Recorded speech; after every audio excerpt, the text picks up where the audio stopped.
தேவனுடைய பரிசுத்த நாமங்களுக்கு மகிமை உண்டாவதாக.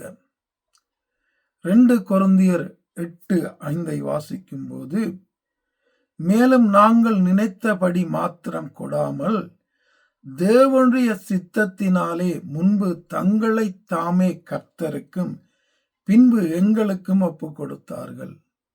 இங்கே கொரிந்தியருக்கு சொல்லும் போது, தேவனுடைய சித்தத்தினாலே முன்பு முதலாவது தங்களை தாங்களே கர்த்தருக்கு ஒப்பு கொடுத்தார்கள் என்பதாக இங்கே சொல்லுகிறார். அப்ப தேவனுடைய சித்தத்திற்காக, தேவனுடைய சித்தத்தின்படி எங்களை நாங்கள் முதலாவது தேவனுக்கு ஒப்பு கொடுக்க வேண்டும். சபைகளுக்கு கொடுக்கிறது, மற்றவர்களுக்கு கொடுக்கிறது நல்லது.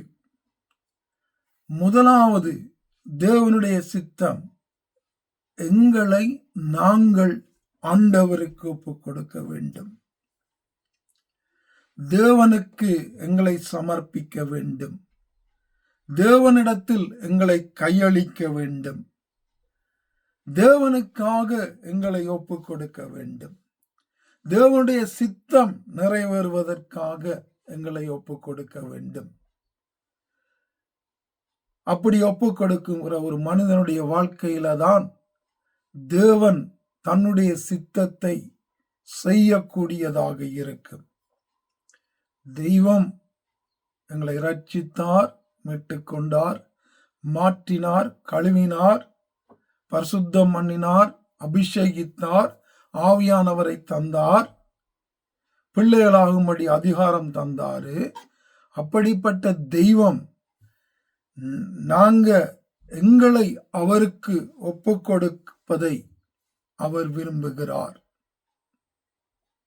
அவருடைய சித்தத்தின்படி எங்களை நாங்கள் ஒப்பு கொடுத்து அவருக்காக வாழுவதை, அவருடைய நோக்கம் செய்வதை, அவருடைய சித்தம் செய்வதை என் ஆண்டவர் விரும்புகிறார்.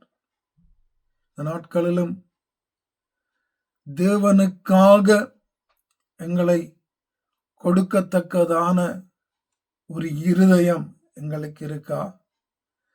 தேவனுக்காக எல்லாவற்றையும் இழந்துவிடத்தக்கதான ஒரு மன பக்குவம் எங்களிடத்தில் இருக்கா?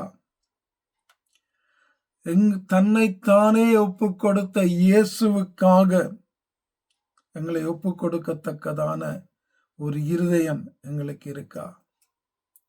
ஆண்டவர் எதிர்பார்க்கிறார். வேதத்திலே அப்படி கொடுத்தார்கள் என்று அங்கே கொரிந்தியர்ல சொல்லப்பட்டிருக்கிறது. தங்களை தாங்களே, எங்களை நாங்களே தேவன் வில்லங்கத்துக்கு எடுக்காதபடி, விருப்பமில்லாமல் எங்களை எடுக்காதபடி, அப்படி அவர் எடுக்க போறதும் கிடையாது. நாங்களே எங்களை தேவனுக்கு நேராக அவருடைய சித்தத்திற்காக எங்களை ஒப்பு கொடுக்கத்தக்கதாக பரிசுத்த ஆவியானவர் இந்த நாட்களிலும் எங்களை வழி நடத்துவாராக. ஆமென்.